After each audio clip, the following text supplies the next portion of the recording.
여느 때와 같이 편안한 마음을 가지고 잘 쉬고 그랬는데, 그래서 오늘은 우리 같이 동역자로 수고하시는 우리 임준범 전사님 말씀 전해주십니다. 저희가 원칙으로 세운 것이 함께 동역하는 우리 사역자님들이 1년에 한 2차례 정도씩은 주일 예배 같이 좀 이렇게 말씀 전하고 해야 되지 않겠느냐. 금요일 물론 마찬가지고. 그래서 이제 처음으로 이렇게 하게 됩니다. 그래서 여러분들이 하나님 앞에 드려지는 예배, 누가 단에서든지 하나님의 말씀으로 기도하는 심정으로 그렇게 기쁨으로 받을 수 있기를 소원합니다. 그래서 이 시간에는 우리 임준범 전사님 나오실 때에 우리 한번 박수로 격려하면서 우리 환영하면 좋겠습니다. 전사님 우리 박수 한번.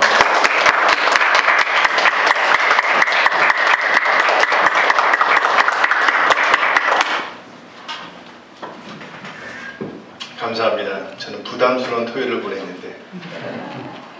자, 오늘 함께 하나님 말씀 보겠습니다. 히브리서 11장 32절부터 40절 말씀입니다.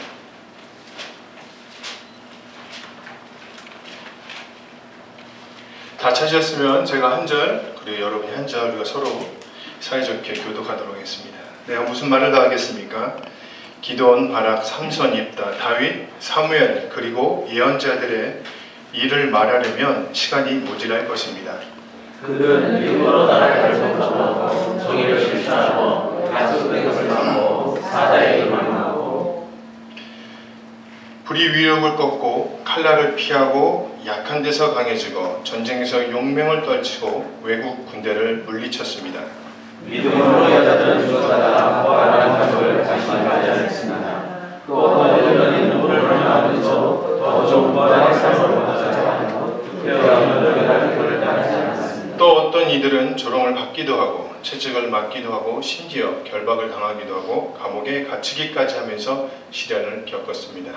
또 그들은 노동을 하고 독재를 당하기도 하고 칼날을 죽였습니다. 그들은 입을 닫아하며 하나님을 끊어 학대를 받으면서 양과 여자를 가지고 세상은 이런 사람들을 받아들일 만한 곳이 못 되었습니다. 그래서 그들은 광야와 산과 동굴과 땅굴을 헤매며 다녔습니다. 이 사람들은 모두 믿음으로 말미암아 훌륭한 사람이라는 평가를 받았지만 약속의 것을 갖지 못하였습니다. 같이 읽을까요? 하나님께서 우리를 위하여 더 좋은 계획을 미리 세워두셔서 우리가 없이는 그들이 완성에 이르지 못하게 하시는 것입니다. 아멘.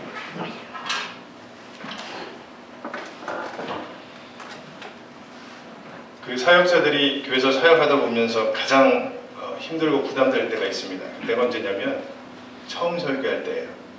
다들 보시면 제가 어떻게 설교하나 이런 거 보고 계시거든요. 그때 가장 부담스럽고, 그리고 그것도 부담스러운데 저에게 더 부담이 있었던 게 뭐냐면 제 부모님들을 앞에다 모시고 저 설교를 하려니까 많이 부담이 되더라고요.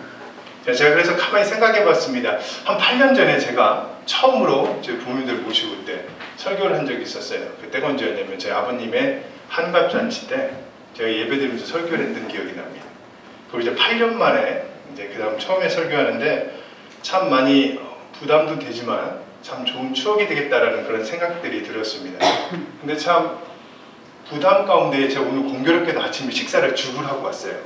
죽을 먹고 왔습니다. 그래서 마음이 위로하기를 오늘 죽서도 아마 그 죽 때문에 죽서가 날 수 있겠구나. 제가 이렇게 마음의 위로를 받고 그러고 왔습니다.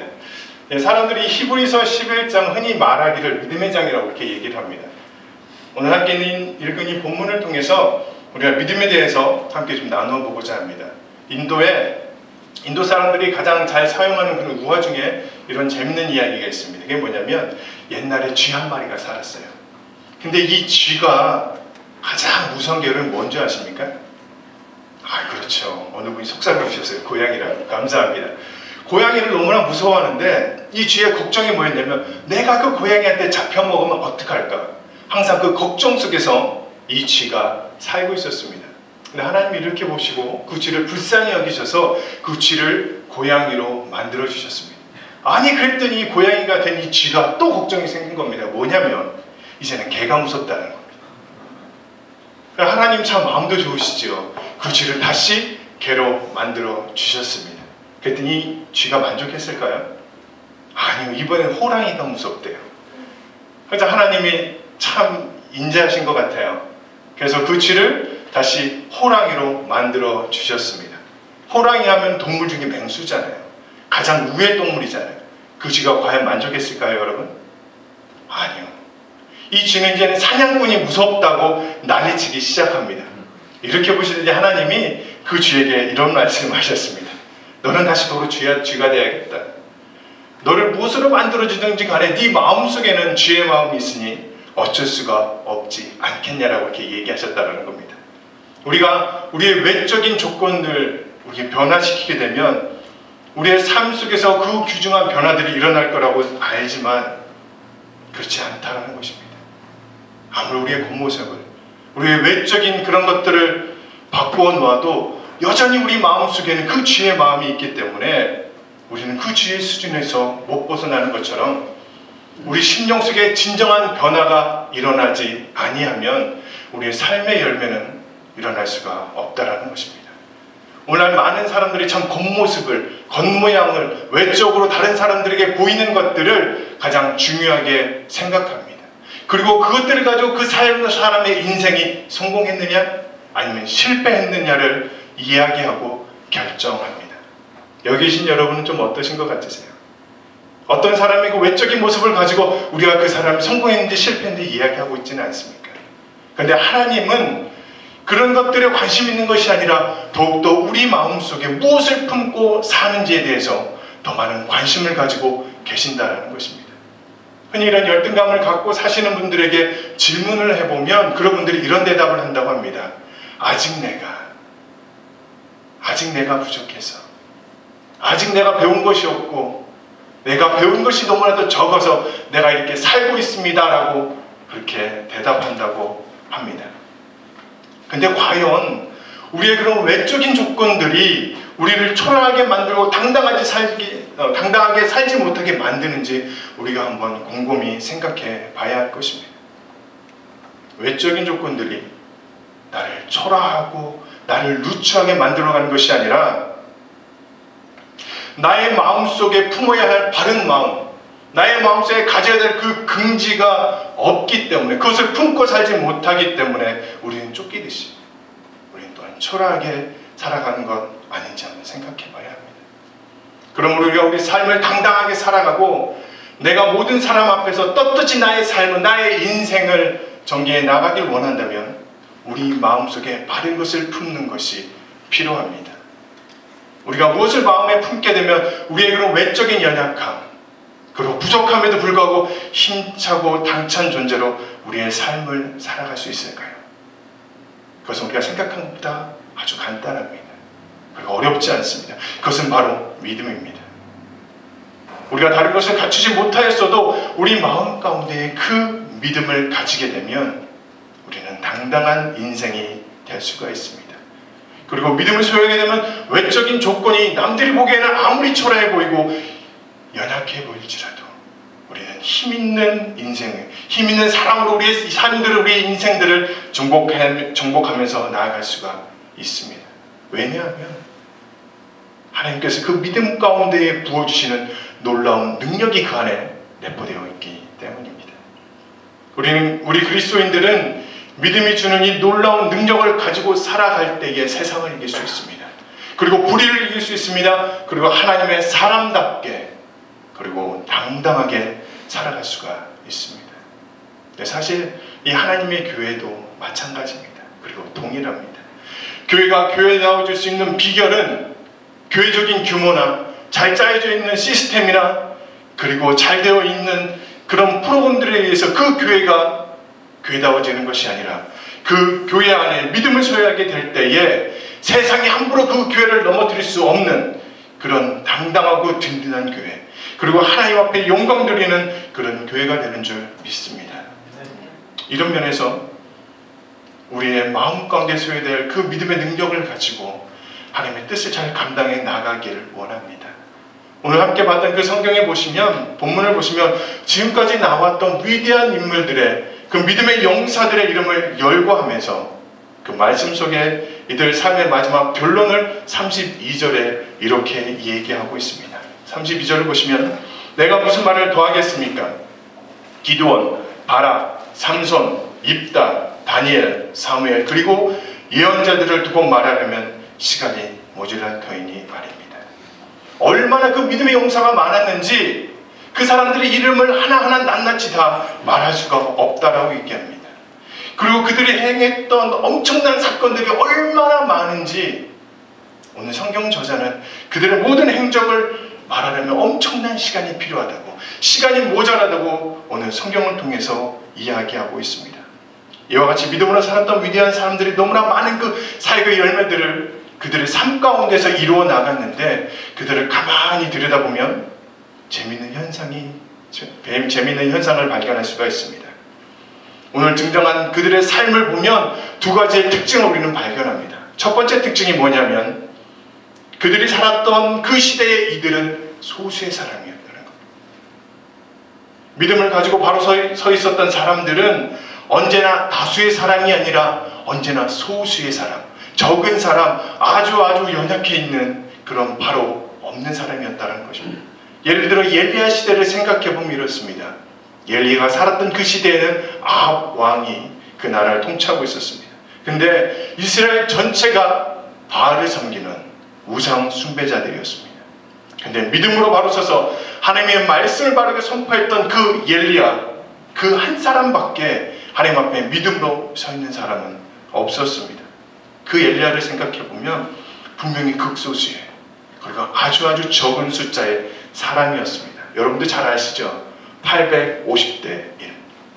그 바로 한 사람이 엘리야였다는 것입니다. 그럼에도 불구하고 그 한 사람은 그 시대를 뒤흔드는 놀라운 능력을 행사했습니다. 그리고 믿음의 용사들의 두 번째 특징은 다 연약한 존재들이었습니다. 소위 말하는 권력을 등에 업고 그 세상을 호령하면서 살았던 존재들이 아니라, 그의 강자의 삶을 살았다는 것이 아니라 쫓겨다니기도 하고 때로는 빼앗기기도 하고 당하면서 살았던 그 사람들이 바로 오늘 등장하는 그 믿음의 용사들의 특징이었습니다. 이와 같이 소수였고 쫓겨다녔고 그리고 연약한 존재임에도 불구하고 이들의 삶은 누구도 막아서지 못하는 당당함이 그 안에 있었습니다. 이것이 바로 믿음이 주는 능력의 위대한 열매라고 할 수가 있습니다. 그렇기 때문에 38절의 말씀을 보시면 이 사람들의 전 세계를 요약하면서 다음과 같은 말로 그들의 삶을 마무리합니다.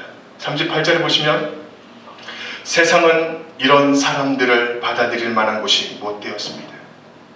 세상은 이런 사람들을 받아들일 만한 곳이 못 되었습니다. 비록 그들은 소수였고 가진 것 없는 사람들이었지만 하나님 주신 그 믿음을 가지고 그 하나님께서 주시는 그 위대한 힘을 가지고 이들이 섰을 때에 이들은 세상이 넘보지 못하는, 이들은 세상에 감당치 못하는 그런 귀한 존재가 되었다라고 오늘 분명히 성경은 그렇게 기록하고 있습니다. 이것이 바로 믿음이 가지고 있는 힘입니다.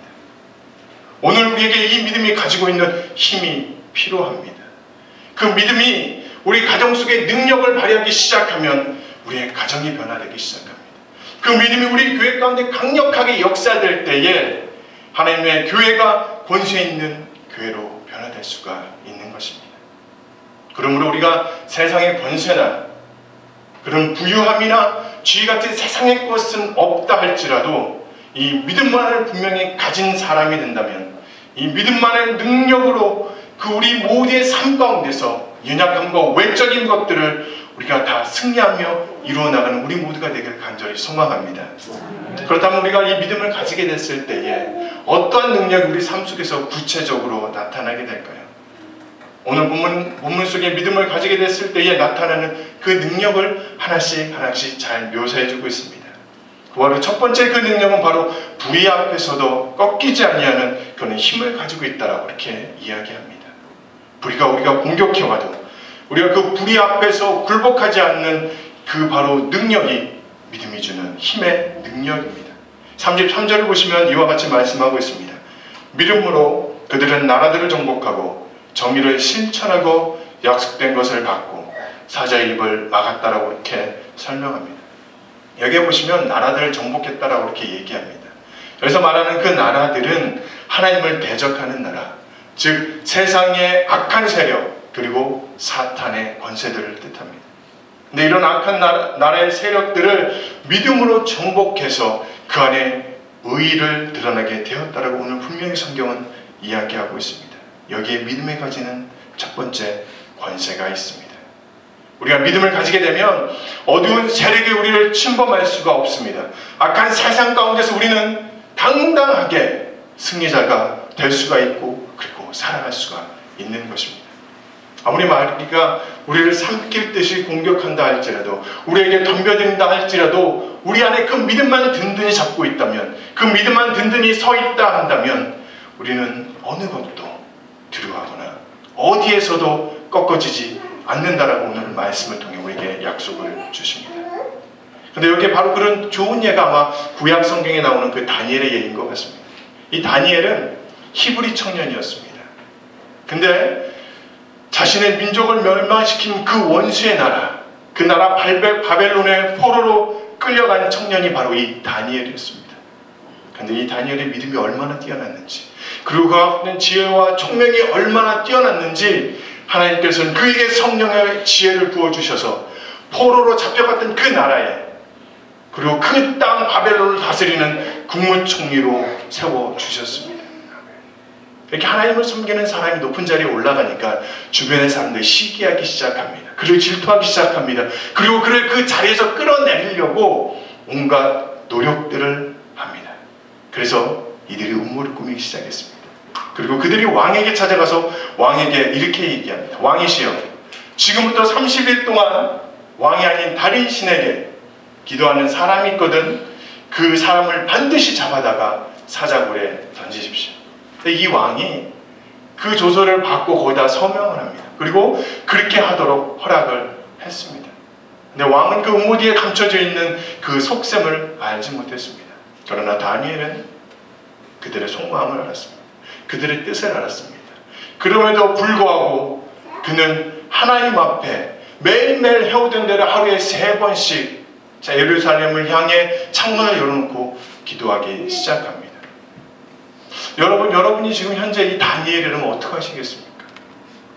내 목숨이 위험하고 내 삶이 이제는 더 이상 살 수 없는 그 위급한 상황에 여러분이 놓여 있다면 계속해서 다니엘처럼 기도해 나가시겠습니까? 아니면 우리나라 옛말 속담에 소나기는 피해가라듯이 잠시 그 기간 동안 기도를 그냥 쉬시겠습니까?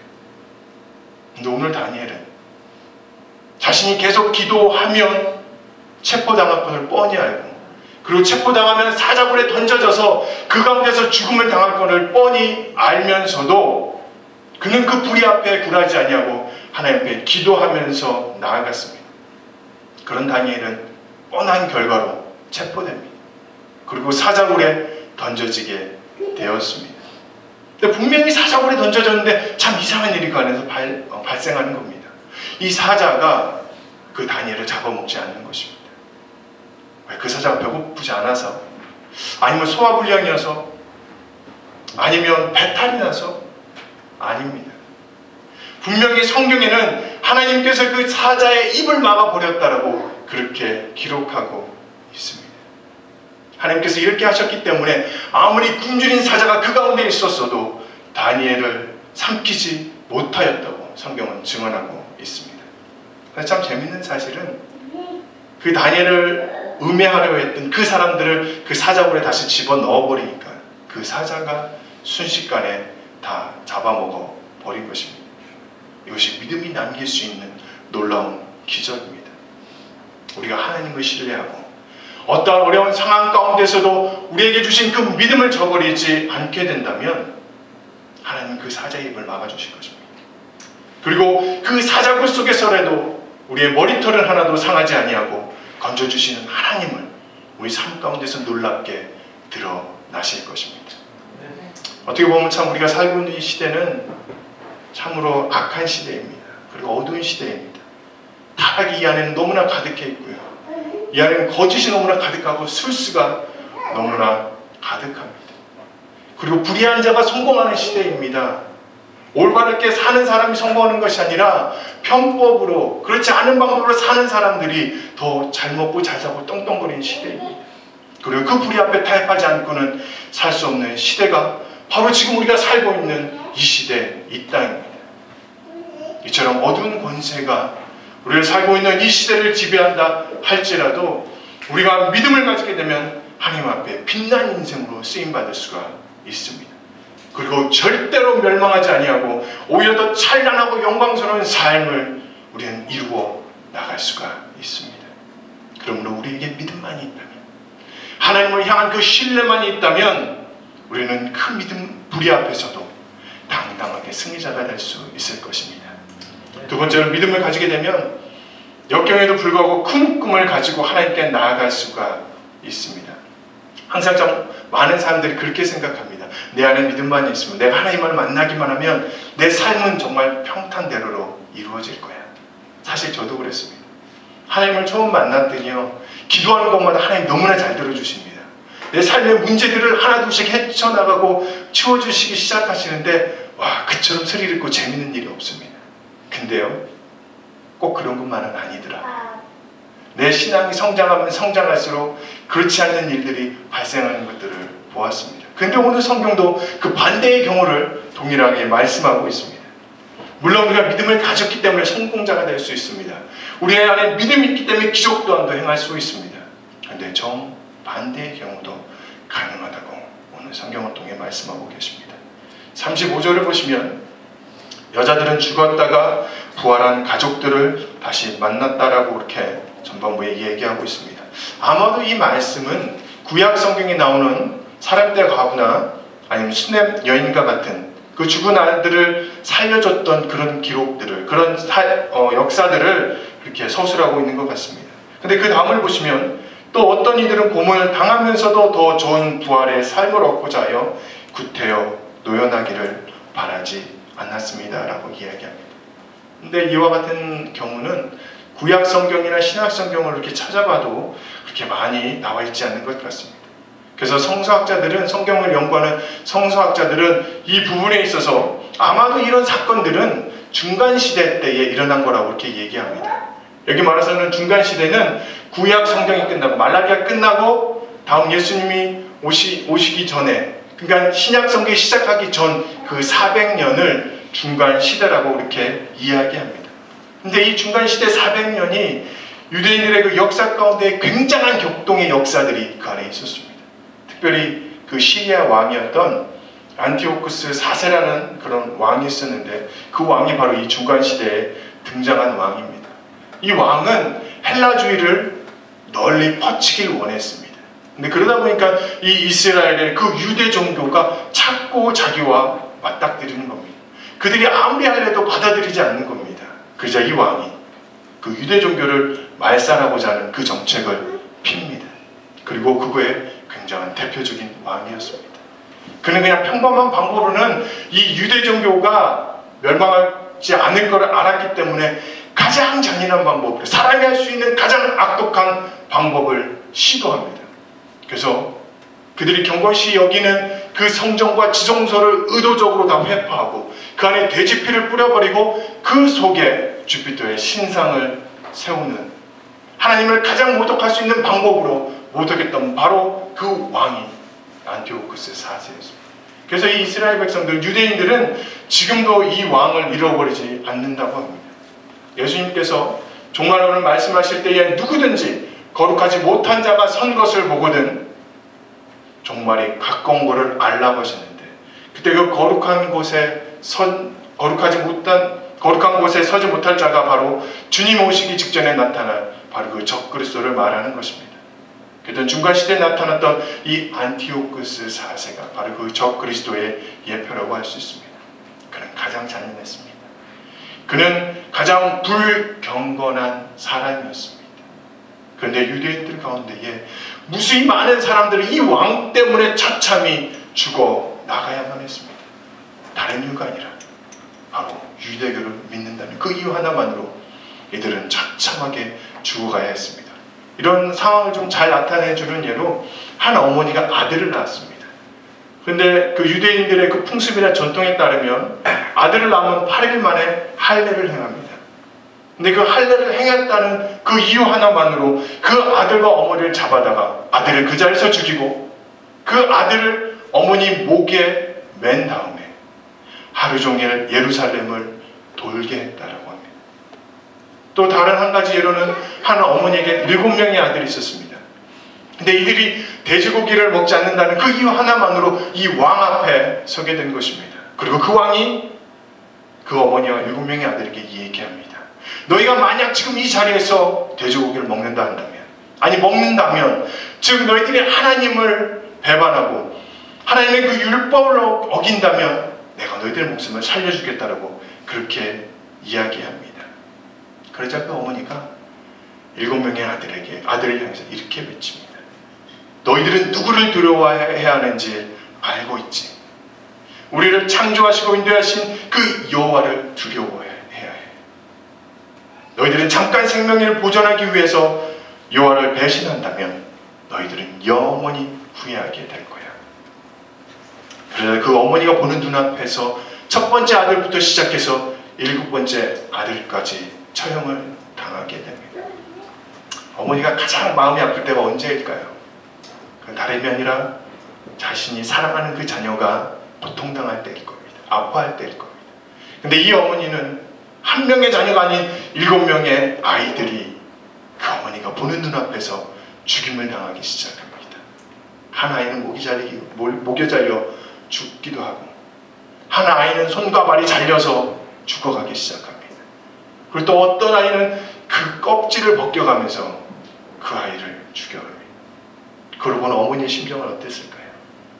그러나 그 어머니는 조금도 변하지 않습니다. 조금도 변치 않습니다. 그리고 맨 마지막에 7번째 아들이 처형당한 후에 이 어머니 또한 동일하게 처형을 당합니다. 오늘 말씀 속에 보면 고통을 당하면서 구태여 내어나기를 바라지 않는다는 이 말씀이 바로 이런 경우에 사람들을 두고 하시는 말씀인 것 같습니다. 얼마든지 피할 수 있습니다. 얼마든지 도망칠 수 있습니다. 한 번만 하나님을 배신하면 생명을 건질 수 있습니다. 그리고 이 땅 가운데에 잘 살 수 있을 텐데, 그렇지만 구차히 악행을 피하지 아니하고 믿음을 지키기 위해서 그들은 하나님 앞에 자신의 목숨을 바쳤습니다. 그래서 어떤 사람은 감옥에 갇히기도 하고요, 어떤 사람은 여기저기 쫓겨다니는 도망자의 삶을 살아가기도 해야 했습니다. 우리가 참 성경을 보면서 이런 부분을 보면 참 억울한 생각이 많이 들 때가 있습니다. 왜냐하면 하나님을 위해서 그들의 생명을, 그들의 믿음을 지켰는데 하나님은 왜 그냥 그렇게 하셨을까?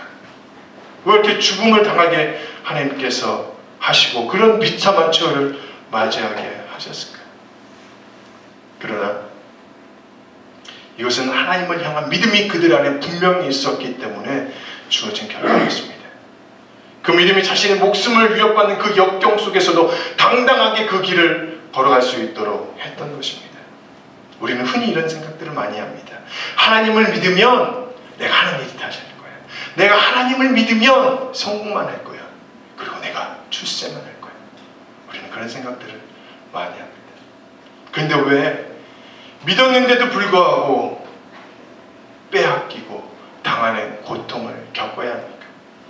오늘 여기 하나님 주시는 굉장한 위대한 신비로운 믿음의 비결이 담겨져 있습니다. 참된 믿음이라는 것은 이 세상 삶 가운데서 복을 받는 것으로만 끝나는 것이 아닙니다. 우리에게 영원히 바라볼 수 있는 그 비전이 있어야 합니다. 오늘 본문 속에 나오는 그 위대한 인물들은, 그 믿음의 영웅들은 비록 세상에서 뺏기는 자들이었지만 더 좋은 부활을 바라보면서 하나님께서 언젠가 주실 그 좋은 약속을 바라보며 살아왔던 자들입니다. 그렇기에 그들 가운데 삶 가운데 찾아오는 그 고통들을 기쁨으로 받아들일 수 있었던 것입니다. 이것이 바로 믿음이 주는 능력입니다. 우리가 참된 믿음을 가지게 되면 내가 잘돼도 하나님 앞에 감사하고 찬송할 수 있지만, 내가 고통을 당하고 빼앗기고 손해보는 그 순간에도 여전히 하나님을 향해서 찬송할 수 있게 됩니다. 이런 우리를 세상은 감당할 수 없습니다. 이런 우리를 세상은 이길 수가 없습니다. 오늘 우리가 이런 이런 믿음을 가지고 잘될 때도 하나님을 섬길 수가 있고, 최악의 경우가 나에게 찾아와도 우리가 여전히 하나님을 섬길 수 있게 되므로 하나님의 은혜와 능력 가운데에 나아갈 수 있을 줄 믿습니다. 우리 삶 속에 언제나 참 좋은 일이 있고 햇빛 비친 날들만 있으면 참 좋지요. 근데 그런 날들만 오는 것이 아닙니다. 항상 좋은 일만 있는 것은 아닙니다. 고난의 날, 빼앗김의 날이 내 의지와 상관없이 나에게 또한 우리에게 찾아올 수 있습니다. 그렇다 할지라도 여전히 우리가 찬송하며 하나님 앞에 감사할 수 있는 것은 더 나은 하나님의 축복이, 또한 그 하나님께서 우리 앞길을 인도하실 것이라는 그 믿음을 소유하게 될 때에 우리는 어떠한 환경 속에서도 당당한 승리자가 될 수가 있습니다. 그리고 어떠한 역경 속에서도 우리는 잘 헤쳐나가서 위대한 주의 영광을 드러내는 그런 하나님의 믿음의 인물들이, 또 오늘 성경에 나오는 그런 믿음의 영웅들이 바로 성경에만 등장하는 것이 아니라 바로 이곳에 있는 우리가 그 사람이 될 줄, 그 인물이 될 줄 믿습니다. 아멘. 우리가 함께 이 시간 좀 기도하길 원합니다. 우리가 함께 기도할 때에, 우리가 다 함께 하나님 앞에 기도할 때에 하나님, 내 마음 가운데에 이런 믿음을 주시옵소서. 내 삶의 환경이 어떠하든지 하나님을 향한 믿음이 언제나 변치 않게 하셔서 세상이 나를 감당할 수 없는 그 믿음, 그 하나님을 신뢰하는 그 마음의 소유자가 되게 하옵소서.